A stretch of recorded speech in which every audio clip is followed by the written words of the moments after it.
I'm Ashton Addison from EventChain for Investmentpitch Media and FinTech News Network. And today on Blockchain Interviews, we have Dan Wasyluk, CEO of Blockchain Foundry, the core contributor to the Syscoin protocol. Dan, thank you so much for being on the show. It's a pleasure to have you here today. Ashton, thanks for having me back. You're very welcome. If you could start by providing a little bit of background to the viewers that aren't familiar with Syscoin on what's the purpose and the vision of the Syscoin protocol and the blockchain, that'd be a great way to start. Sure. So Syscoin is actually one of the older protocols out there. We started in 2013. In 2013, we really focused on a set of business operations for organizations to leverage blockchain to their benefit. In the ensuing sort of 4 years, we've learned a lot about what blockchains are good for, what they're not good for, particularly what belongs on a blockchain and what does not belong on a blockchain. And really, since then, we've tried to apply those lessons to the Syscoin protocol. So a lot of what's happened in those 4 years is we've stripped a lot of the inefficiencies of the protocol out of the system so that we can streamline it and really focus it on value transfer that is fast, cheap, and scalable. That's great. And I've heard traders say that the Syscoin protocol and blockchain sort of indirectly competes or relates to the Ethereum blockchain. But now with this new update that came out for Syscoin at the end of January, you have the Syscoin Bridge to Ethereum, which increases this blockchain interoperability. Can you explain what the Syscoin Bridge is all about? Yeah. So as I mentioned, when we started in 2013, we had a number of on-chain services, things like aliases, escrow, a marketplace, certificates, identities. What we realized is putting all of that stuff on a blockchain is not the best place for it. If you want to use something like a marketplace or smart contracts that help to codify a marketplace, that's going to be best suited to a blockchain that is built for smart contracts like Ethereum. At the same time, in order to enable real e-commerce, you need to be able to transfer value nearly instantly and at a very low fee, and be able to transfer at least, if you're looking at things like Visa and MasterCard in terms of comparatives, at least 40 to 80,000 transactions per second. So that's what we started to really hone Syscoin towards, being a fast asset transfer protocol. And then when it came to integrating those assets into other use cases that may require smart contracts, we really sort of earlier on in the cycle saw the vision for the fact that there's not going to be one blockchain to rule them all. There are going to be these blockchains that have unique value propositions that you want to leverage, and then jump back to a different blockchain to leverage its unique value proposition. So in respect to smart contract execution, Ethereum is the clear-cut leader there. And so that's where the Syscoin Bridge comes into play, where you can now take Syscoin assets, which are made to be fast and cheap and highly scalable, move them to Ethereum to work with contracts, and then bring them back to Syscoin. Likewise, you can take ERC20 tokens, set up a mirror asset on Syscoin, and then bring those tokens over to Syscoin to get faster, cheaper, more scalable value transfer that can be used in point-of-sale use cases, and then bring it back to Ethereum to do whatever you may want to do on the ERC20 token side with contracts. That's great. And Ethereum right now is totally the clear-cut leader in smart contracts, but there are a lot of advantages to the Syscoin protocol in terms of the speed and the fees. Can you talk and elaborate and quantify a little bit more on what are the differences and where Ethereum's at and where Syscoin's at with respect to that? Yeah, so there's kind of a lot of moving pieces there, but I'll try to focus on the important parts, right? So Syscoin can give you value transfer in under 10 seconds. That's highly scalable. So we've had a third-party blockchain auditing firm called Whiteblock actually execute tests on the Syscoin network to validate our claims about it being highly scalable. And what they found is that on average, Syscoin can move about 40,000 transactions per second. And in ideal network conditions, it can move 120,000 transactions per second or more. And so that is a big asset to ERC20 developers now. They don't have to worry about a dApp like CryptoKitties or any of these other incumbent DeFi apps or decentralized finance apps that we're going to see a lot more of in 2020 and 2021, clogging up the Ethereum blockchain and essentially bringing their dApp to a halt. A lot of what these dApps do is primarily value transfer of the ERC20 token, and then there may be some touch points with actual smart contract functionality, but most of the value transfer. Like if you were to graph it, it's probably like 80% value transfer and 20% smart contract interaction. So if you can offload 80% of that to another network, you don't have to worry about what happens on Ethereum. You can just be operating on Syscoin without those concerns. And furthermore, you also get into less cost to your users to transfer value when you move it to the Syscoin blockchain. And it provides them with options. They can always move back to Ethereum and transfer it for more cost if that's what they want to do. Yeah. But it's all about options. And we feel like the bridge is a good balancing of those two. Definitely. Great explanation. And there's many users that use ERC20 tokens that aren't really, developers or tech friendly, so to say, and it's being ever increasing as Ethereum prices go up and people are starting to hold ERC20 tokens. How technical is it for people to go to Syscoin and back? Do they need to have specialized software or knowledge?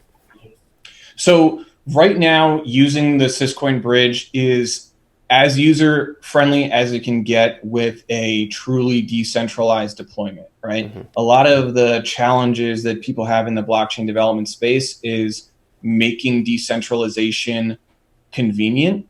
And really what most teams do to try to walk around that is they start by being centralized. They say, we'll deploy something that's centralized. We'll figure out later how to make it decentralized. That's got to be the hardest thing I can imagine to do, because doing it decentralized is very difficult.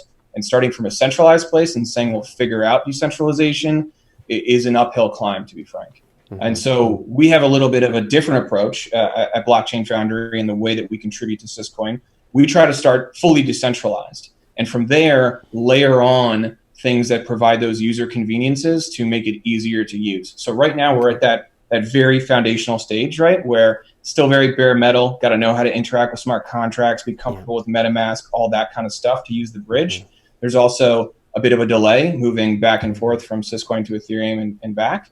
The next steps for us as a company, Blockchain Foundry, is actually looking to provide products to users that simplify and provide convenience to that experience. So you can be in a wallet, you can go over to Ethereum within 15 seconds, and you can come back within a minute, and the convenience is there, right? But we start with the bare metal, and then we add the convenience. Yeah, that's great. So you're saying that currently, right out of the get-go, the Syscoin Bridge is fully decentralized. Like, are there trust roles or any kind of permissions involved for any different parties?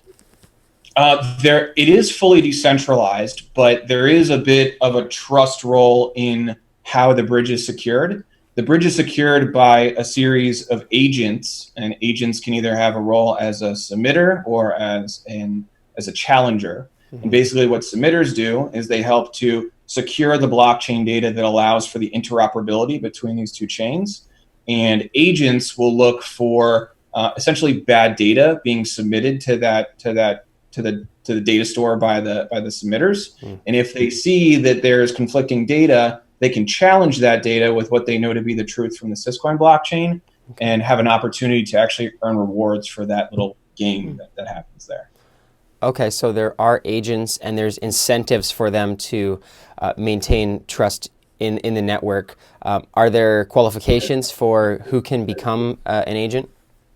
Yep, we have a guide for how to stand up your own agent. And basically, it just takes 3 Ethereum to start an agent. And you'll want a few Ethereum in that same wallet to cover the gas fees of proposing to the bridge or submitting to the bridge. Okay.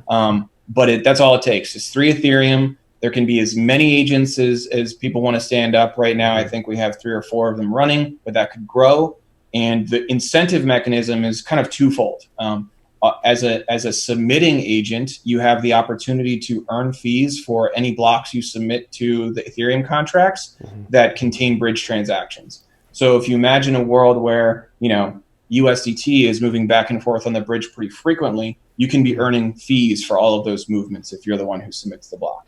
Okay. Likewise, on the challenger agent side of things, if someone is trying to submit fraudulent data to the contracts that secure the bridge, you can challenge that. And if you win the challenge, you actually win the 3 Ethereum from the submitter that proposed the bad data. And so there is, if people try to attack the bridge and you're running a challenger, you can win those challenges and win 3 Ethereum for every challenge that you win. That's great. And if we could just step up to a super high level for a minute, Ethereum is, they say, fairly decentralized, having 30,000 different node verifiers on the proof of work consensus, and moving to Syscoin, with the Syscoin Bridge being decentralized. But if you could just give a quick scope on the comparison between that level of decentralization with Ethereum and just the Syscoin blockchain as a whole, that would be great. Yep. So correct. Today, Ethereum is proof of work, but they are transitioning to proof of stake if the vision for ETH 2.0 plays out. And Syscoin is a blockchain that uses a hybrid proof of work, proof of stake model. So it's primarily proof of work, but then we have a network of master nodes on top that provide a little bit of a hybrid proof of stake layer. What that helps us with is that fast value transfer I talked about. We leverage that master node layer to relay transactions across the globe faster than any other blockchain out there. And at the same time, because we're using proof of work, it gives users on the Syscoin blockchain a different security model than what Ethereum is moving to. So for example, if you think there is some risk in Ethereum security model, since proof of stake is still, early on in terms of smart contracts and sharding and scalability, then you can move things to Syscoin for its actual security model. And then once things stabilize on Ethereum, you can go back.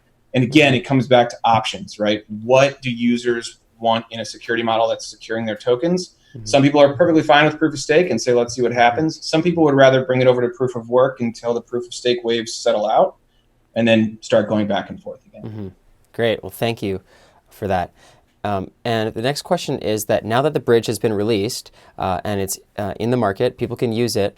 What are the next steps? You touched on this briefly, but what are the next steps to increase adoption and have more people from the Ethereum community start using the Syscoin bridge? Yeah, so I think the big thing there is education and documentation. We've spent a lot of time building this stuff out to enable it, but for a third-party developer to come in here and just try to jump in and be like, how do I enable my ERC20 token with the bridge? There needs to be documentation, right? And I really feel strongly that beyond documentation, we need actual demos for people. So one of the things that Blockchain Foundry is already actively looking into is setting up an example stablecoin using the bridge. One of the unique aspects of the bridge is that you don't have to be the contract owner to enable the bridge for an ERC20 token.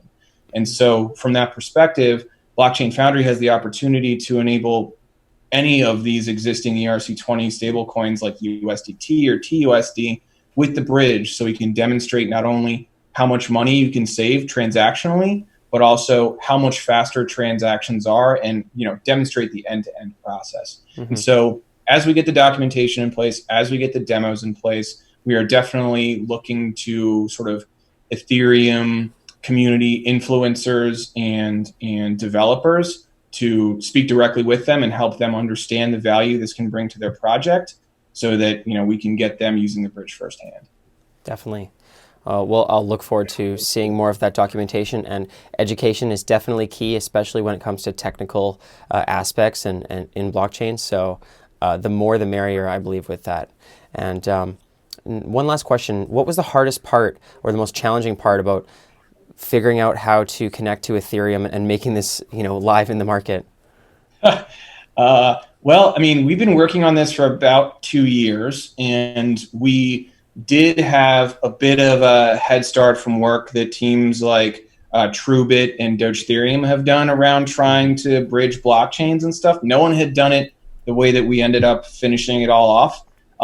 And so I think the challenge is really just doing anything for the first time that no one else has done when you don't have any references out there in the market to be like, that worked, that didn't work, is always a challenge. We had to work with actually some specific white hat hacking teams to really beat on the bridge on a test net and try to work out all the possible vectors. And you got to worry about this and that. We're talking about coordinating data between two disparate systems, the Syscoin blockchain and the Ethereum blockchain.